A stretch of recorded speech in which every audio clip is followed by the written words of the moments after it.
Prý ahoj. Dobrý Marko. Ne, jak ty jsi? Ne, neslyším. Ne.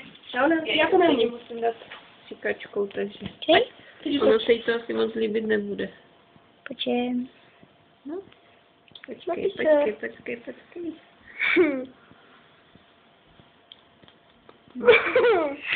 To je jako skřítek nějaký.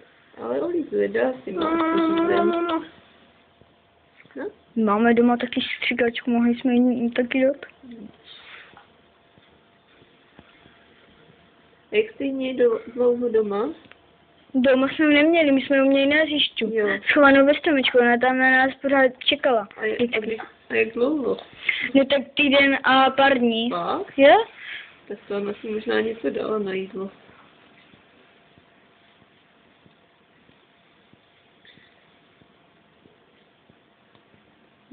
Ještě chceš? Už se napala docela dost.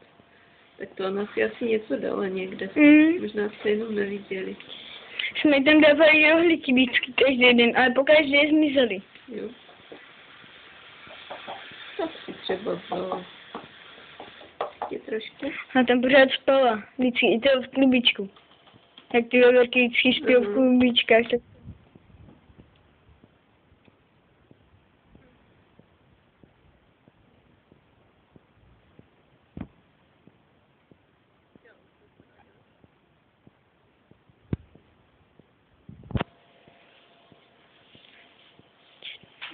To malčička.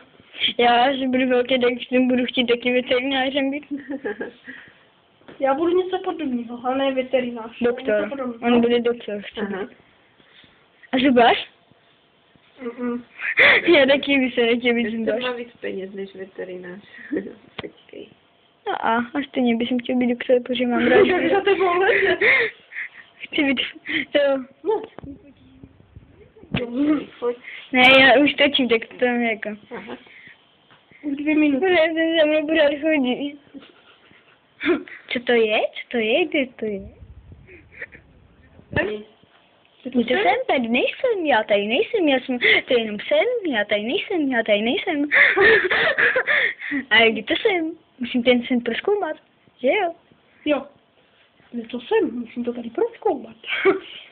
Musím to tady pěkně všim do ohledávat. Je takový. Kde to jsem? Musím to tady prozkoumat. Tak mě prosím. Já nechci pít, já chci vodku. To musíme říct ve škole, že jsme já a teď jsme zafani, No, tak máte aspoň i vyfocenou, tak vám budou věřit. A ty mi dáš na noťaz a budu to ještě vyvětřím. Jo, a teďka to pustí to v Hongkongu na obrazovku ve verku. Dám tady. Má drápky. Jsme mi z začátku řekli scratch out arašid, a pak jsme to nechali jenom na pan arašid. Arašidek jsem říkal. Bož. Akorát jsi si všiml, že máš ten telefon jak jsi spocenej. Já? No, máš to tady tak jak jsi. Asi jak byl ve stresu, když viděl tu veverku tam nahoře. A víš, je to stres? Ne. Tak možná ty mi říkáš. Nevím. Proč víš, co je to stres? Nevím. To je krásný. Stav veverka. Veverák.